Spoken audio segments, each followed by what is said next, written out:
Il mio voto alla prima parte di stagione di questa Inter è 8,5, ve lo dico subito. Adesso allarghiamo un po' l'analisi, facciamo un bel punto su tutto quello che è successo fino a qui e parliamo principalmente di campo in questo contenuto che avrei voluto portarvi ieri in realtà, ma poi sono stato ospite negli studi di una trasmissione, quindi sono saltati un po' tutti i tempi, però partecipando a questa trasmissione ho avuto un'opportunità. Intanto era presente anche Sandro Sabatini con cui mi sono confrontato e gli ho fatto anche un po' rettificare quella che era stata la sua frase che aveva giudicato positivamente le parole del direttore sportivo del Verona dopo la partita con l'Inter, parole che per me erano gravi ed è arrivata un po' una rettifica. Ma in questa trasmissione ho avuto anche l'occasione di rendermi ancora più conto di quella che è l'aria che tira in questo momento, in giro, attorno all'Inter soprattutto. E allora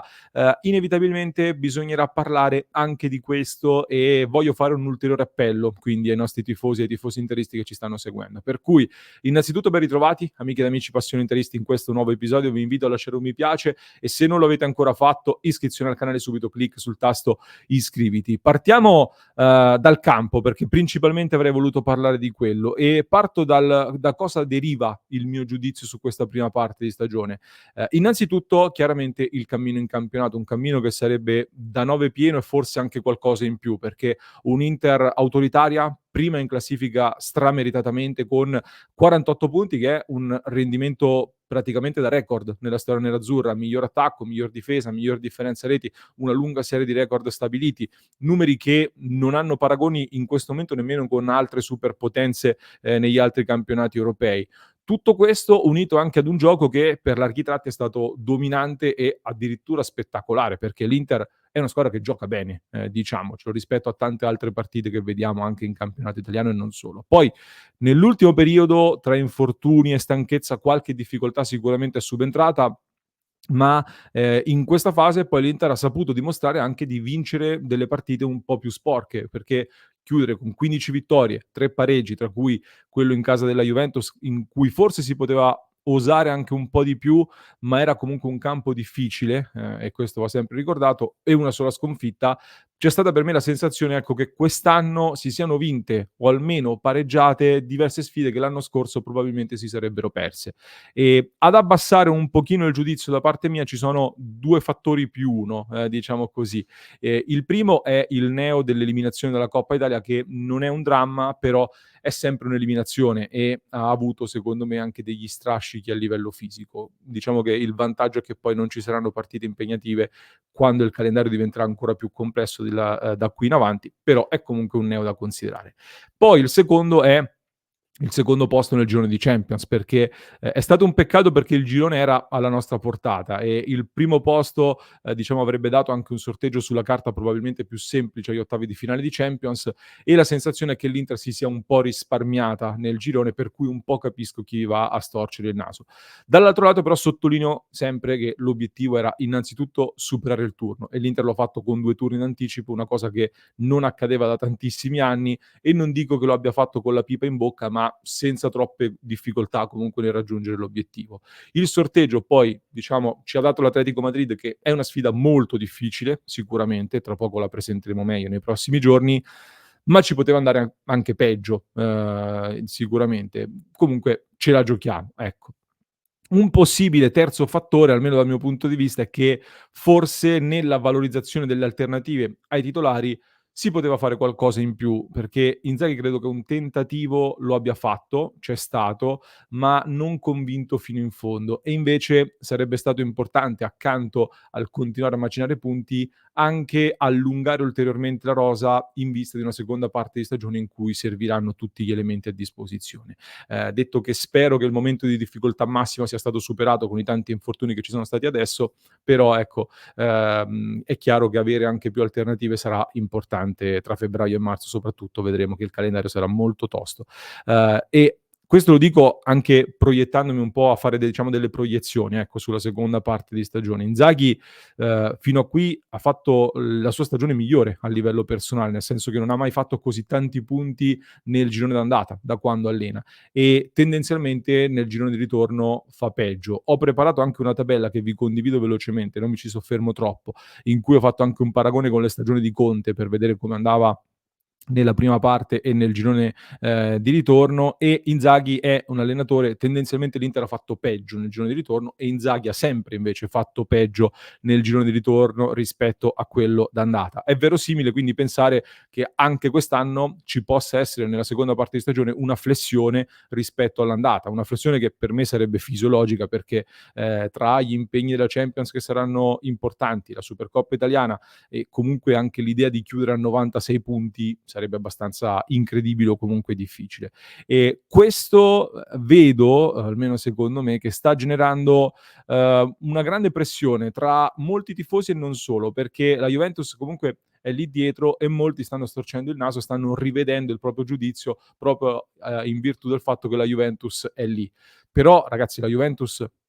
sta facendo qualcosa di oggettivamente straordinario, comunque di importante per loro, bravi loro, ma questo non deve condizionare secondo me il giudizio e l'analisi che facciamo sulla nostra Inter. Non dovrebbe perché, poi so che ovviamente se non si fosse vinto col Verona oggi molti starebbero parlando in altri termini, ma, soprattutto so che dentro in fondo non è per tutti così e quindi, bisogna andare assolutamente a dare i meriti anche all'Inter di quello che è stato fatto fino ad ora. E per questo io evidenzio 2 problemi con cui bisognerà fare i conti e che andranno affrontati in questo momento. Ehm 2 problemi diciamo particolari, non i classici. Il primo, secondo me, è il continuo paragone con la stagione 21-22, il primo anno di Inzaghi, il secondo è appunto la Juventus. Il primo intendo, dire che ancora oggi in tanti, anche vicini all'Inter, fanno le proprie proiezioni, previsioni, le proprie analisi, su questa stagione basandosi sulla prima annata di Inzaghi, su quello che è successo lì. Perché ci sono delle somiglianze, è vero, ne parlavamo anche di come la partita col Verona assomigliasse in qualche modo a quella partita col Venezia di 2 anni fa, ma, c'è anche la sfida punto a punto e altri elementi, ma l'Inter di oggi non è più quell'Inter della stagione 21-22. Sono cambiate tante cose, sono maturati in diversi, a partire dall'allenatore e non solo. C'è stato un passo in avanti con la finale di Champions e tanti cambiamenti con l'ultimo mercato, per cui bisogna che l'Inter se ne renda conto e vada avanti con questa convinzione. Sulla Juventus, io lo ribadisco, mi dispiace molto, ma alcune dichiarazioni da Acerbi in poi, alcuni segnali mi fanno pensare che dentro un po' di tensione per questo duello punto a punto con la Juventus c'è. Una tensione che credo nasca soprattutto dalla stanchezza che è stata accumulata e che quindi toglie anche un pochino di lucidità. Però se ci rendiamo conto chi siamo veramente, chi è l'Inter davvero e ci togliamo questo, chiamiamolo rispetto nei confronti della Juventus, non ho dubbi che quest'Inter avrà tutto per andare fino in fondo e, non dobbiamo ripetere l'errore che è stato fatto in finale contro il Manchester City, ecco, nel confrontarci con il nostro avversario, mettiamola così. Poi ci sono gli altri temi legati al mercato, magari un attaccante utile al posto di Sanchez, farebbe bene, diciamo sarebbe benedetto da tanti tifosi, ma sono discorsi che facciamo ogni giorno. Io, poi invito anche ad avere anche un po' più di coraggio ad Inzaghi in alcune cose, secondo me può ancora sbloccarsi in alcuni dettagli per poter fare un passo in avanti, ma ne riparleremo a parte. Vorrei chiudere qui, con un appello appunto, come dicevo in apertura, perché, penso che si sia raggiunto in questo momento, ed è difficile parlare di campo in questo momento, anche se dovremmo e lo faremo, perché a livello di tensione mediatica sto vedendo delle cose che sinceramente a questi livelli non vedevo da anni, non ricordo da anni. E vi dicevo, nella trasmissione a cui ho partecipato ieri, in cui sono stato ospite, ho difeso le posizioni che portiamo avanti tutti i giorni su Passione Inter e sono stato assalito dai commenti, anche in privato devo dire, da parte soprattutto di juventini, ma anche di milanisti che vanno sempre un po' in coppia. Commenti che in gran parte sono fatti con lo stampino, tutti uguali, soprattutto gran parte si rifanno anche a quello che scrive Tuttosport in maniera identica, cioè Tuttosport ancora una volta tira fuori una storia per insinuare che l'Inter sia favorita, dicendo che l'Inter è favorita perché ha meno ammunizioni, la Juventus invece ne ha di più. E tutti in blocco, una marea di tifosi a scrivere la stessa cosa, a dire le stesse cose, copia e incolla e avanti tutti compatti. Loro che hanno sempre detto che l'arbitro è l'alibi dei perdenti, loro che giocano il 90% delle proprie partite dentro la propria area di rigore e non hanno subito nemmeno un rigore contro ancora, fanno questo tipo di discorsi. Ma si potrebbe continuare all'infinito, però il senso è che, come dicevo anche in questa trasmissione, i media, ma anche i giornali, sono un po' come quei politici che nessuno ha votato eppure stanno lì. Nessuno legge i giornali, nessuno si fida dei social, però tutti si fanno influenzare e tutti parlano allo stesso modo. E il trattamento mediatico che sta ricevendo in questo momento l'Inter è abbastanza evidente, credo sia sotto gli occhi di tutti. Ho sentito anche altre trasmissioni, per fortuna giornalisti ben più quotati e in vista, dire che i toni sono stati esasperati. Per fortuna, dico io, qualcuno se n'è reso conto, ma i conduttori stessi, lo dice anche Sabatini, lo ha confermato, ne parlano di più perché i tifosi ne stanno parlando di più. Ovviamente milanisti e juventini sono sempre alleati, vanno insieme, sono in tanti, è chiaro che il rumore amplifica e i media, anziché fare cronaca e limitarsi a commentare i fatti, cosa fanno? Fanno eco a queste speculazioni perché va a vantaggio anche loro, va a vantaggio anche a delle trasmissioni che guardiamo tutti i giorni. E dico fanno eco perché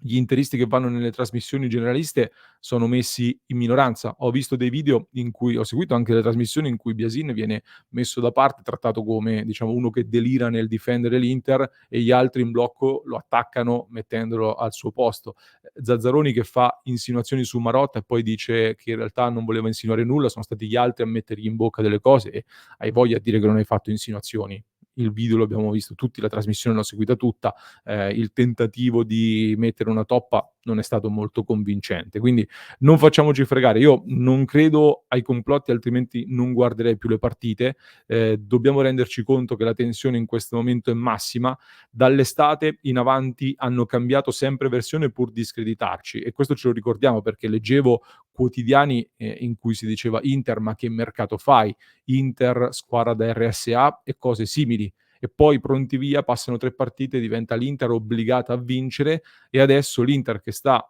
in vantaggio lo è grazie al VAR. Ecco, non va bene, rendiamocene conto, uniamoci anziché fare fazioni tra noi in questo momento e ci rivediamo in diretta alle 19:30 per parlare di più di campo e di questioni che ci interessano di più. Mi raccomando, vi invito ad iscrivervi al canale, ci vediamo nel club di Passione Inter, se non l'avete ancora fatto fate un salto su www.passioneinter.club per sostenere il nostro progetto e per entrare a far parte della nostra grande community di tifosi interisti da tutto il mondo. Vi lascio con un altro episodio da non perdere, lo trovate in descrizione per chi ci ascolta in podcast, mentre per chi ci segue da YouTube vi basta cliccare qui.